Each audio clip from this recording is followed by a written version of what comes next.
Madami-dami. Okay. Yun Hindi yun. ko rin. Yung dahil, hindi di ba dito tayo, di ba? Second week. Second nomination. Sabi kami lagi ni Ian dati, tapos nung lumapit na siya doon, wala na akong upo. Simat siya. Here's your picture. Ano mo magpasa? Love you, Lex. It's so good. Nakakatawa.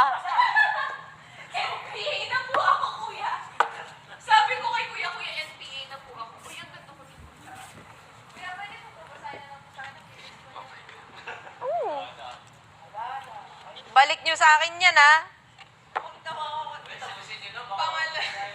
Ibabalik kaya. Ayaw yung French toast ko. Ito na yung sinabi. Buti tayo nag sa Sabi ko. Yung sinabi. Ganda ng brain damage. Patingin nga ng brand damage. Alexa Miranda. Wait lang, sino Patingin nga nagsabi ng Daisy pinagluluto ko Lopez. kayo? Baby, sure Wait lang. yung kamay mo. Ba't assuming? Akin yun eh. I know you love us. Maybe not that much. Ay, yung ikaw. Sunog na! Pangit na to. It's okay, just toast it. Ayoko. Oh, it's soaked na. It's Yeah.